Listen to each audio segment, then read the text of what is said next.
And 2 Kings chapter 9 in the King James Version.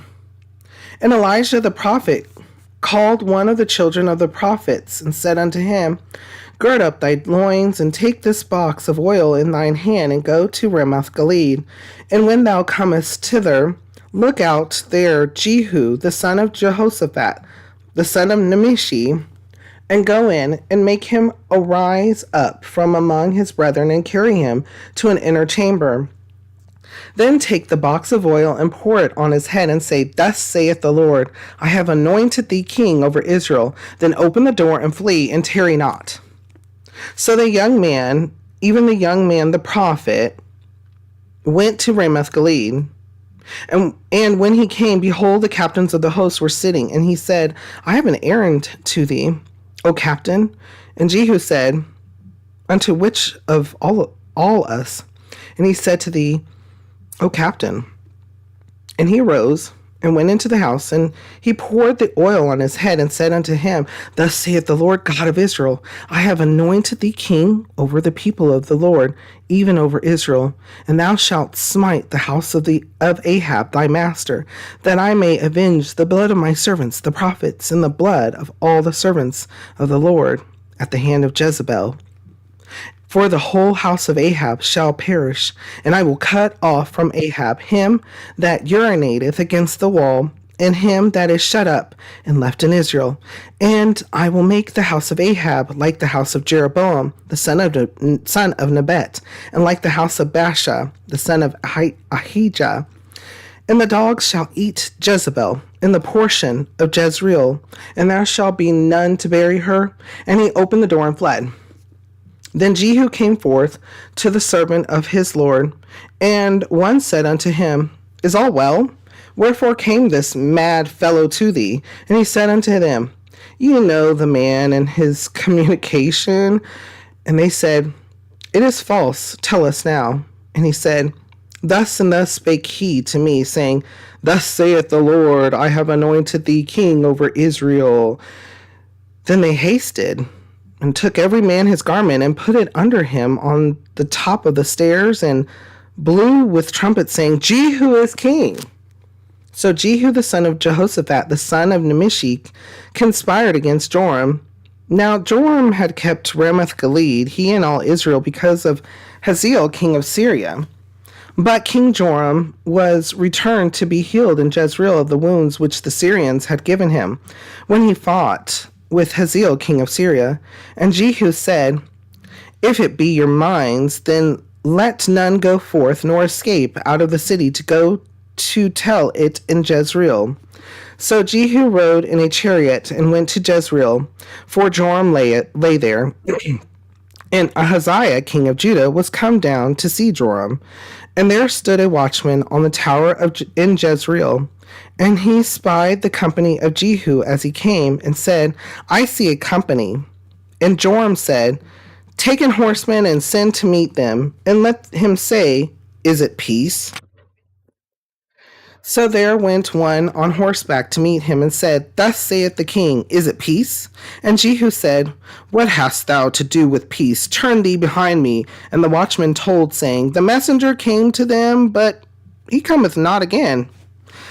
Then he sent out a second on horseback, which came to them, and said, Thus saith the king, Is it peace? And Jehu answered, What hast thou to do with peace?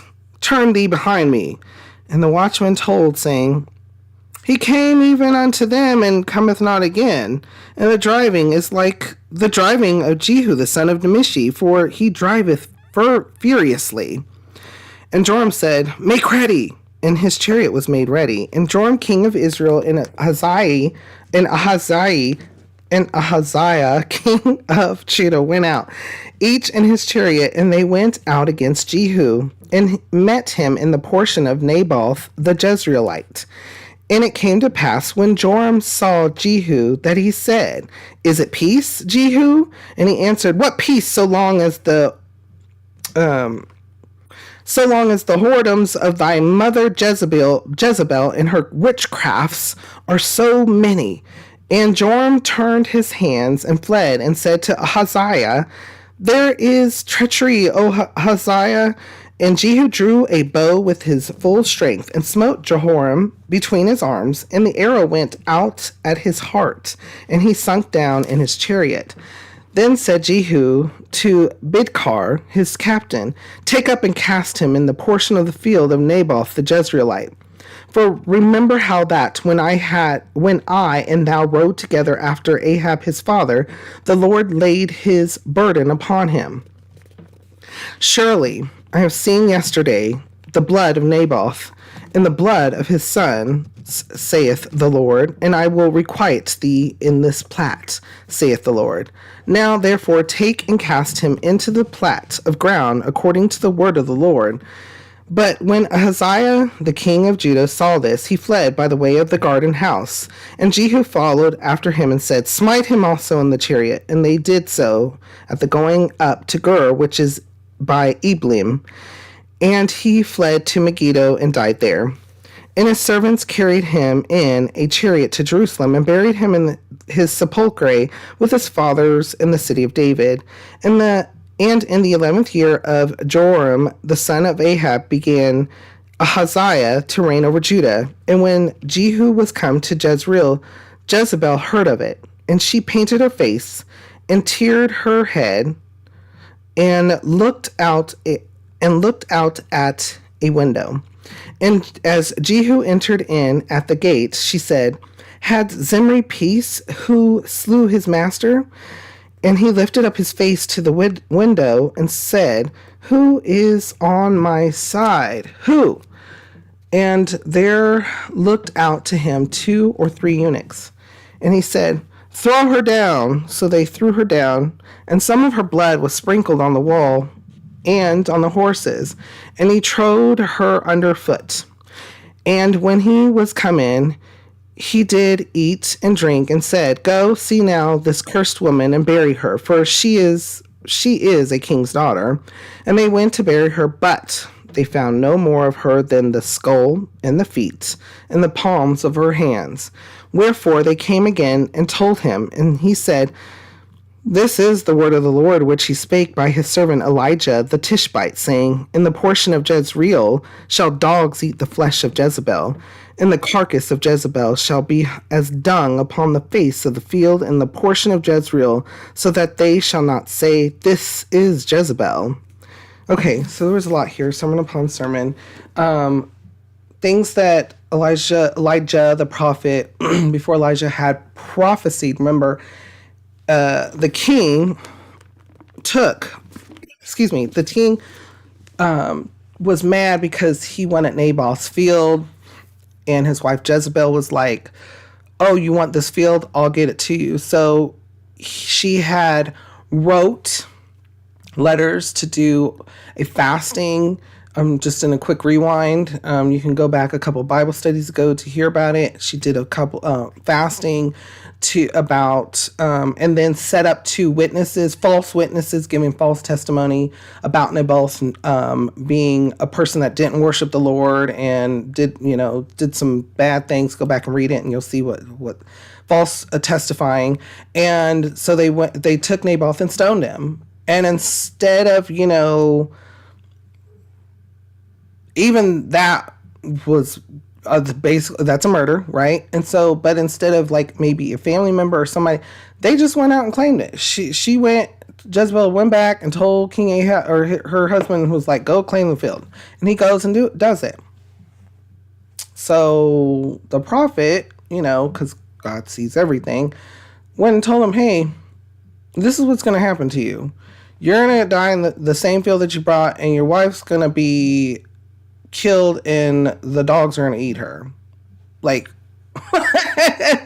and so now we're reading about it. Like, verse 36, wherefore they came again and told him, and he said, this is the word. Okay, let me go back to verse 35. And they went to bury her, but they found no more of her than the skull and the feet and the palms of her hands. And that's why in verse 36 he says, wherefore they came again and told him, and he said, this is the word of the Lord, which he spake by his servant Elijah the Tishbite, saying, in the portion of Jezreel shall dogs eat the flesh of Jezebel. And the carcass of Jezebel shall be as dung upon the face of the field, and the portion of Jezreel, so that they shall not say, this is Jezebel. So let's see here. There is a lot to take into account with this. She gave false testimony. She did a whole bunch of things that were extremely bad. And she ended up not having a good ends. She ended up, even though she was in the palace, even though she was queen and was able to manipulate her husband and definitely manipulate the people, including making Elijah fear for his life, a prophet of God, here's the means to an end. There was destruction, and it was her destruction. Bringing past to present. What we are told, what we are looking at is examples of when we go down that slippery slope, or when someone goes down that slippery slope. It's not enough. So being mischievous, being manipulative, being conniving, being a person that is just continually seeking for a gain that is a fleshly gain, it is short-lived. It is not prolonged. It is short-lived. It's not enough. It's not enough to harm or to do this. It's a continual thing. And that leads exactly what sin is. It leads to destruction because it is sin. For the wages of sin equals death. If you've been with us through the NIV version, and we went in the Romans, we'll be back there again in the King James version.